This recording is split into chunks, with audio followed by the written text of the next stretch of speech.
नमस्कार, capital TV का prime time show देख रहे हैं आप और मैं हूं आपके साथ शिवानी रतूड़ी।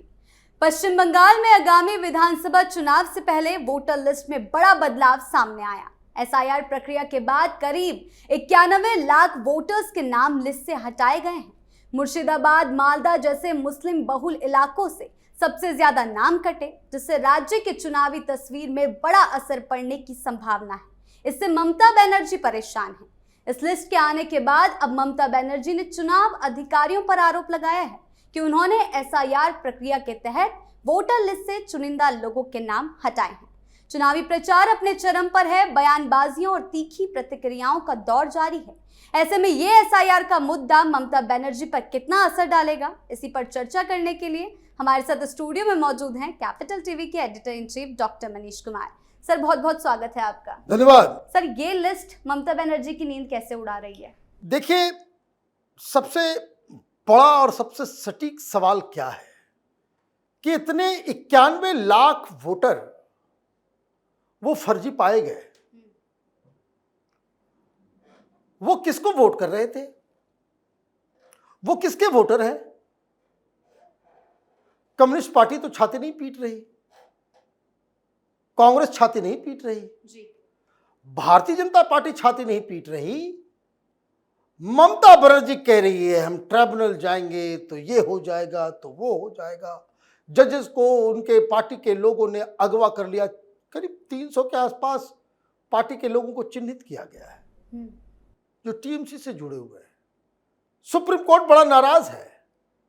91 लाख वोट। अब जरा इसको ध्यान से समझने की कोशिश करते हैं। जहां जहां मुसलमान ज्यादा, वहां वहां वोट ज्यादा कटा। वैसे मैं आपको एक बात बता दूं, ये दिल्ली में पत्रकार लोग घूम रहे हैं, टेलीविजन पे बहस करने आ रहे हैं, पॉलिटिकल एनालिस्ट अपने आप को बता रहे हैं, ये मुस्लिम अपीजमेंट को नॉर्मलाइज करने वाले पत्रकार और एनालिस्ट। बहुत सारे वेबसाइट में आपने भी देखा होगा, पढ़ा भी होगा, आपने सुना भी होगा कि इलेक्शन कमीशन ने इतने वोटर्स को जो है काट दिया, वो वोट नहीं दे पाएंगे। अब 91 लाख लोग वोट नहीं दे पाएंगे। एसआईआर प्रक्रिया में इतने नाम काट दिए गए, वो वोट नहीं दे पाएंगे, उनका अधिकार छीन लिया गया। जब आप ये कहते हो कि इतने लोग वोट नहीं दे पाएंगे, तो इससे मतलब यह निकलता है कि इनका अधिकार छीन लिया गया। नहीं, इतने लोग फर्जी थे।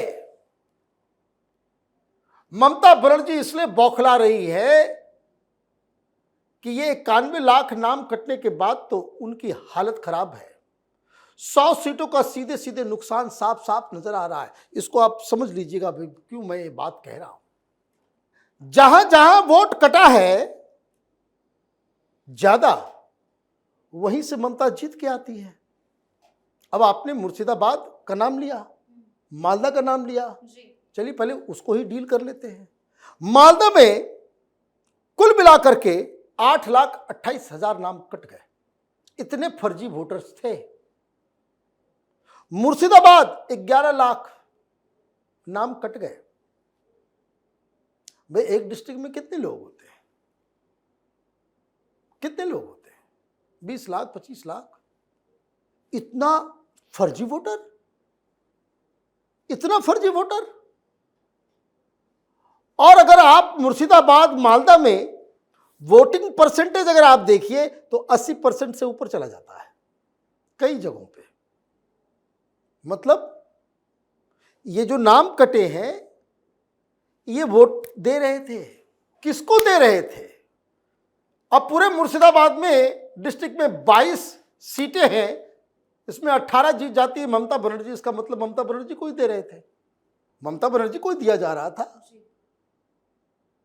मालदा में भी क्लीन स्वीप, जहां जहां नादिया में क्लीन स्वीप, कलकत्ता उसके आसपास, कलकत्ता, हावड़ा, हुबली, क्लीन स्वीप। 28% नाम कट गया कलकत्ता नॉर्थ में, कलकत्ता साउथ में 27% नाम कट गया। तो ये जो आपने 60-70 सीटें जो जीती 5,000 6,000 वोट से,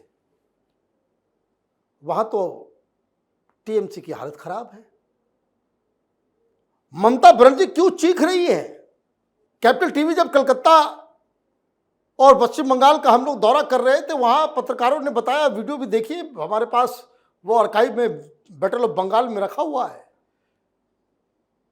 कि वरिष्ठ पत्रकारों का और जो चुनाव के नुएंसेस को जानते हैं, उन्होंने कहा 30-35 सीट तो ममता बनर्जी हार चुकी थी। ये वहां का रिटर्निंग ऑफिसर और अधिकारियों ने काउंटिंग में गड़बड़ करके जितवा दिया। अभी तो वो नहीं हो पाएगा।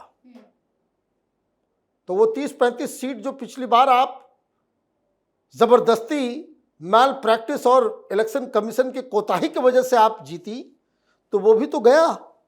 और जहां ये फर्जीवाड़ा, अब 91 लाख लोगों में कौन है? मैं सागर कंस्टिट्यूंसी में था, वो गंगा सागर, वहां गांव वालों ने घेर लिया। हमने कहा भाई नाम वाम कट रहा है, इसका क्या? तो उन्होंने कहा कि बहुत अच्छा हो रहा है।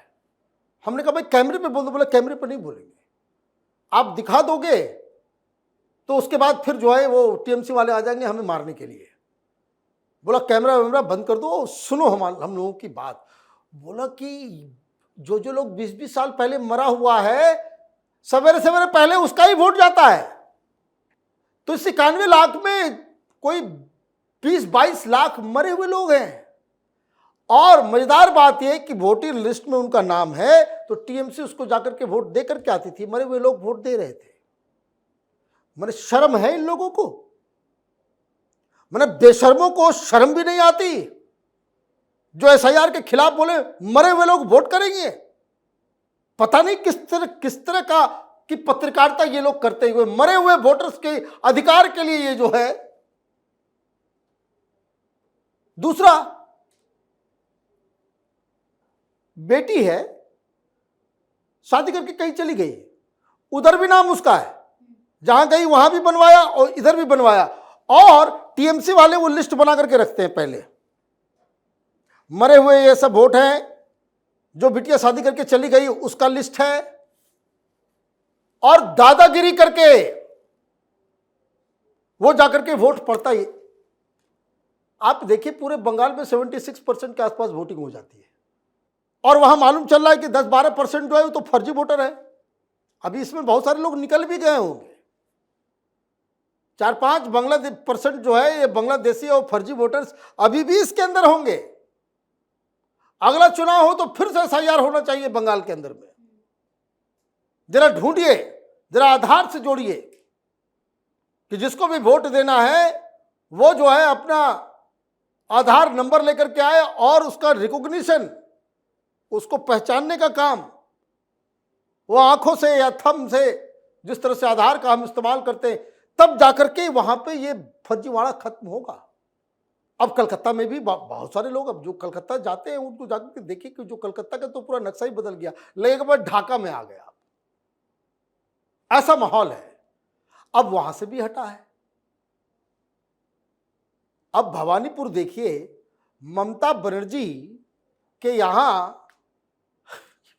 50,000 के आसपास जो है नाम कट गए। जीतना बड़ा मुश्किल है, और जो कुछ बचा खुचा था भवानीपुर के अंदर, वो मैडम महुआ मोइत्रा ने कर दिया कि गुजराती लोग जो है वो कुछ नहीं है। गुजरातियों को आपने गाली दे दिया। वहां 20-25 हजार बंगाली गुजराती भी रहते हैं उसी भवानीपुर के अंदर। नंदीग्राम में जो नाम कटा है 95% मुसलमान है। 95% मुसलमान हैं जिनका नाम कटा है।